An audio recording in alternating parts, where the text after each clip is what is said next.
Hey guys, Ramsey here. Welcome to another video. Today we have a review from the house of Dixit Zak, and the reason I have decided to prioritize reviewing this fragrance today is there is some news on the house of Dixit Zak. For those of you who do not know, very sadly the house will be shutting down. So, because of that, I wanted to prioritize this review, and this is the only full bottle I have in my collection, and it was actually sent to me. And I'll tell you by who. It was sent to me by the great Peter from Fragrance View. So thank you, Peter, owner of the House of Centauri Perfumes. And he sent this to me saying, hey, I think someone else should kind of review it and enjoy it because the brand sent it to him. And so he passed this on to me. Very kind of you, my friend. And this is called Emperor's Court. So you can see a little bit of the artwork right there from Emperor's Court. And this is the bottle. And the only thing I don't like about these bottles is the cap. Very cheap, flimsy, light cap. But I like the bottle. The sprayer is very good. Let me show you. I'm going to do a fresh application here. I don't know if you can see that, but I mean, very good sort of juice distribution. And so we're going to talk a little bit about Emperor's Court today. But first, what's going on with the house of Dixit Zak? So there are some rumors flying, and unfortunately, it is true that the house is closing down. If you go to their website, there's almost no fragrances left to buy. Everything is completely sold out, except for a fragrance called Parisian Musk, which I think just came out in October of last year, and it's $190 for 30 mils. These are the usual 30 mil bottles that they used to sell, and that's it. I think it's basically the final Dixit Zak offering left on the website. I don't think anything else will be made. I don't think anything else will be put out because rumor is that Zak moved to Dubai. So Dixit Zak, if you're not aware, is a brand that was sort of the combination of two people. Nitish Dixit, which is one half. He was a chemical engineer, from my understanding, and Zakir Laskar, who was a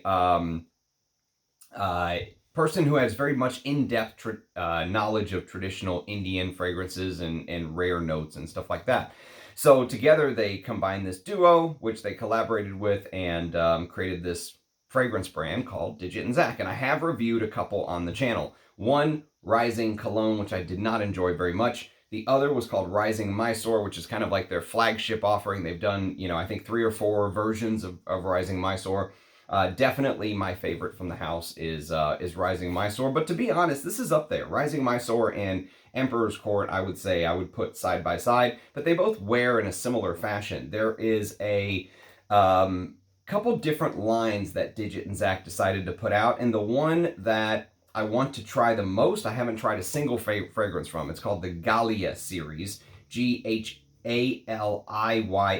Gallia series. And it's supposed to showcase animalic notes. So this brand supposedly used ingredients that would put them, you would think would put them up there with the Ensar Ouds and the Arise Ladores and stuff like that. But the problem for me was, is that I always felt like it was like a step below the Arise and the Ensars and the Bortnikovs and stuff like that. Like they compete in the same league, but Bortnikov and Ensar and Arise are just miles ahead of Dixit Zak as far as my personal opinion.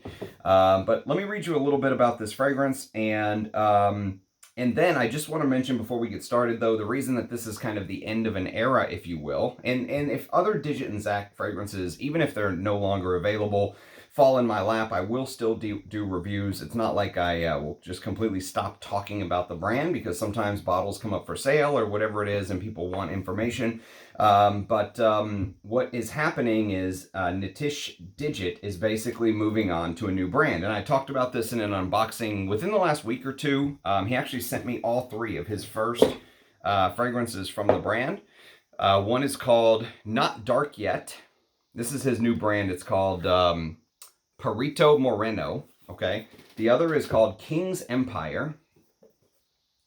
And the final, and maybe my favorite, is called Meditation Twist. I've had a chance to try Meditation Mist, excuse me. I've had a chance to try all 3 of these. They're all priced very reasonably. I think like $150 for 105 mil. They wear like high-end designers. So, for example, Meditation Mist reminded me a lot of Bois d'Argent by Dior, right? So a lot of that They just feel very designer and very wearable, and they have their own. Perito Moreno has its own sort of, has its own like mission statement, if you will. And I'll read that to you when I review some of these and we'll talk more about it. But that's one of the reasons I say it's kind of like the end of one era and the beginning of a next, because Dixit Zak is going away and now this is taking its place.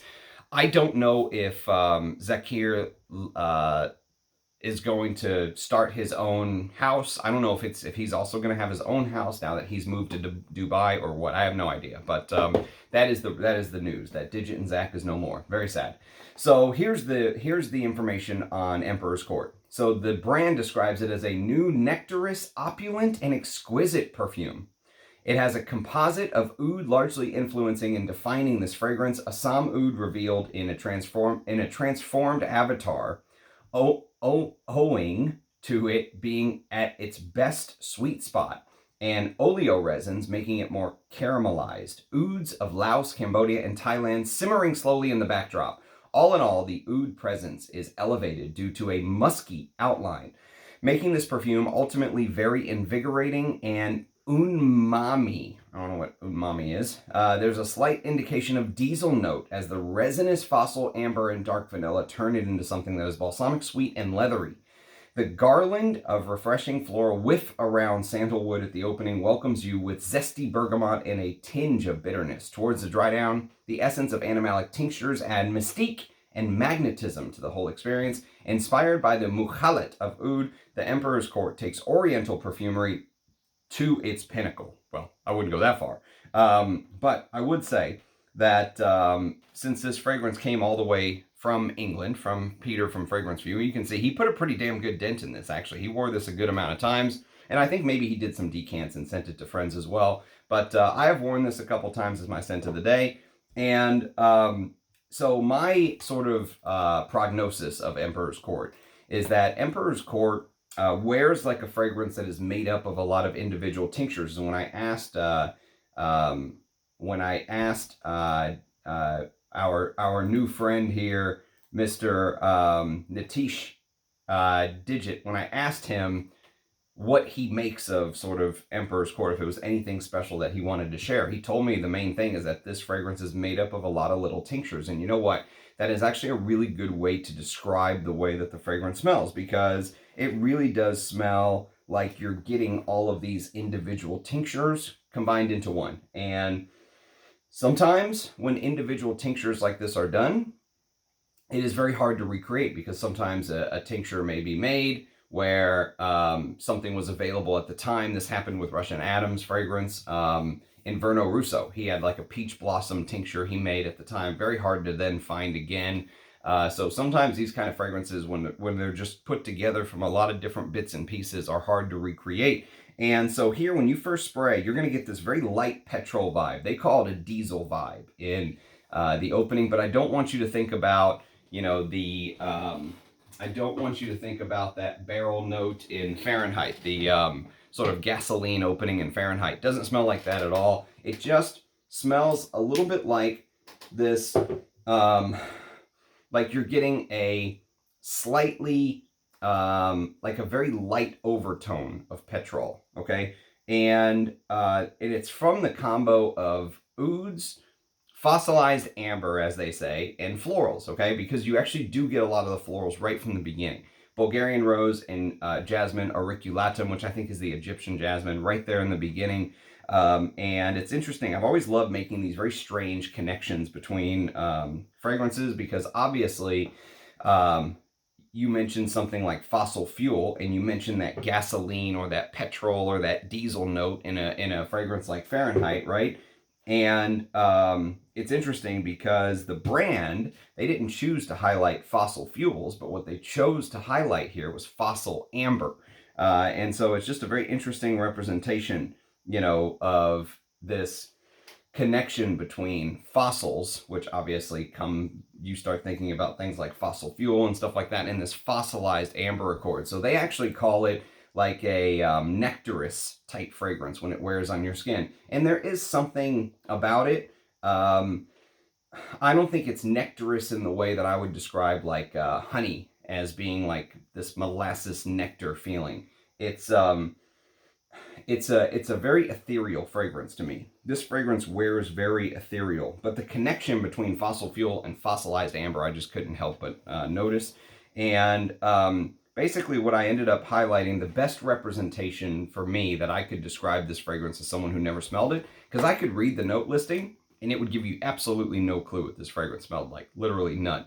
So, you know, the notes are bergamot, Bulgarian rose, jasmine auriculatum in the top, the heart of Egyptian jasmine, Indian spices, Turkish rose, and ylang ylang, the base of ambergris, Assam oud, benzoin, brown ambergris, Cambodian oud, fossilized amber, frankincense, Indian sandalwood, labdanum, Laotian oud, musk myrrh, oak moss, onycha, which I think is like the flap of a seashell. They can actually tincture that flap, and it's supposed to be slightly animalic, give a feel of ambergris, apopanax, pandanus, patchouli, saffron, Thai oud, tobacco, vanilla, and white ambergris. Hell of a note listing, okay?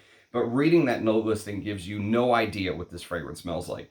The best representation of the way that this fragrance smells like to me is just imagine being in a fun house and being in a house of mirrors. And everything sort of reflects off of each other. So you see the reflection of a reflection of a reflection of a reflection, right? And it just kind of goes on and on and on and on, like how you see someone standing behind you in a house of mirrors, but they're not actually there.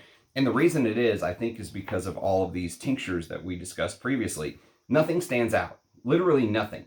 That's the best descriptor that I can give you for this fragrance. Nothing stands out. You know, people like to focus on the ouds, they like to focus on the resins. They say, oh, there's myrrh and labdanum, and there is all that stuff. But the reality is, everything is done in a way that is light and ethereal and airy. And I would almost say, you know, if you've smelled some of their other offerings, like if you've smelled Rising Cologne, or if you have smelled Rising Mysore, or if you have smelled like Bortnikoff's Amber Cologne or something like that, that'll kind of get you in the ballpark of the way these Dixit and Zak fragrances wear to me. Now, to be fair, there have been some people that say, yes, Ramsey, the brands, the fragrances that you have reviewed are some of the lighter ones from the house. If you want a good example of what the brand used to do, check out some of their earlier works that were heavier and punchier and headier and all of that stuff, right? And I can completely understand that. I'm not putting myself out there as a Dixit and Zak expert or anything like that. But I am saying from the ones that I have tested, they share a similarity, they share a DNA, a Dixit and Zak odd, if you will, whatever you want to call it, okay? And that DNA is this very airy, transparent, you know, it's almost ethereal light feel, okay? So the main things that I would sort of focus on is that this fragrance wears a little bit like a mirage, a little bit like a house of mirrors, okay? Because even though I'm discussing the diesel note, right, when you first spray, you do get a little bit of that from the oud, I think, coming through the different ouds. The oud is not funky to me. People who say that this is an animalic oud fragrance, I completely disagree. I do not get any of that Assam Indian fermented funkiness. I just don't. I don't think it's necessarily a clean oud either. Like I said, it's a house of mirrors, right? So is it a funky oud? No. Is it a clean oud? No. It's kind of somewhat in the middle, but the funkiness in here isn't even near enough to mention, if that makes sense. Yes, it's there, but it's almost like it's so light that I wouldn't even mention it as being animalic, in the sense that, you know, if you like your ouds to be, if you watched my history of oud collection reviews from Arise Ladore, if you expect the ouds to be like that, you're going to be totally let down with this, because this is not that at all. This is much more of an overall composition. And so even though I may mention that diesel note in the opening, a little bit of the animalic oud, instantly my nose is already moving on to the next thing. Because remember, house of mirrors, right? So you're looking in a mirror, but you're seeing a reflection of something else. So even though I'm talking about the ouds and the diesel note, my nose is already moving on to the, to whatever the next thing is. You know, it can be the, jasmine, right? You start talking about the jasmine. I like my jasmine to be heavy and Dalek and all that stuff. I love funky, dirty florals. And here, it's almost like a cleaner, crisper jasmine. Yes, there is, just like with the oud I was describing, yes, I think there are a little bit of indolic parts to the jasmine, but it's done in a way where as soon as your nose starts to pick up on it, you're onto something else. Your nose is already focusing on the next thing. And that next thing could be the blended powdery vanillas. It could be the musks, which You know, as soon as you start to discuss musk in a fragrance of this caliber, let's say, people instantly want to know, is it real musk? Well, technically, yes, it is real musk, in the sense that the brand says that there is like a blend of musks that are real, so real Siberian deer musks, mixed with a deer musk synthetic mixture, and they've brought it together to create this deer musk accord, okay? But again, the deer musk, even though there's real deer musk in here, it's not enough to where I would say, man, this is a standout deer musk fragrance. It's just not. You know, the standout deer musk fragrances for me would be the Siberian musks, or I mentioned Inverno Russo earlier, or something like that, right? There's a lot of Ensar musk fragrances I have yet to smell. I'd love to one day, but I've yet to smell them. So for me, even though it has all of these real things, I can't mention it being an amazing oud, because even though it has all these ouds, the ouds don't come to the forefront because of that House of Mirrors-like smell. And even though it has real musk in here, I can't really highlight the musk as something that blows me away, because it doesn't, because it's just part of the overall blend. And that is honestly, it really feels like the notes in here, the tinctures, are in one way jockeying for position, and in another way, as soon as the ball is thrown to them, they play hot potato with it. Like they take it and they're like, oh shit, and they pass it to someone else, right? So as soon as the ball's in the oud's court, it passes it off to the musk. As soon as it's in the musk court, it passes it off to the florals. That's literally the way that this fragrance wears on me. And it's very hard to pin down anything that really stands out. If you really twisted my arm, I think you could argue that that musk accord in the base and maybe the floral attributes stand out the most to me. The muskiness, of which that's kind of how the fragrance dries down. So I've got a 6-hour dry down here, and I just did the fresh spray here 17 minutes ago when I started the video, right? And so as it continues to dry, the fragrance turns muskier, and I would almost say that the dry down, if you are familiar with the DNA of the dry down from other fragrances from the house that I have reviewed, those are going to be the closest comparisons that I've ever smelled. I think there's definitely some similarity, and I definitely think that some of the people who have given this house some hard time or some flack for, let's say, creating a fragrance that smells like something they've already put out, I can see where that's coming from. I really can, because if I blind bought this and I already owned some of the other fragrances from the house, this would be, I think, a little bit of a letdown, because it really does go in a similar direction. And I don't know why that is, because the note listings are completely different to other fragrances we've discussed. There is Indian sandalwood in here. There's not Mysore sandalwood, but there is Indian sandalwood in here. But if you've smelled Rising Mysore, you know, there is a similarity to some of the dry down in here. And I know real Mysore sandalwood can sometimes have like a musky, milky profile. So yes, there are some resins and ouds and other things in here, but it really doesn't feel like anything is allowed to shine. And I must admit, I do not like that. So while from the Dixit and Zak fragrances I've tried, I think this is one of my, you know, one of the ones I like more. I definitely like this more than Rising Cologne. I really was disappointed in Rising Cologne. But this and Rising Mysore are probably my two favorites, but those are really the only two that I've tried outside of Rising Cologne. So there are definitely more from the brand that I need to try. And from a personal standpoint, this is just my 2 cents. From a personal standpoint, I like my oud fragrances.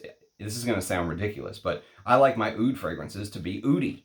I like my animalic fragrances to be animalic. Like there's civet and castoreum listed in here, I think. There's that onycha, which is the animalic flap of the seashell I mentioned that they can tincture. There are multiple types of oud. I don't get hardly any funkiness from this. I want that.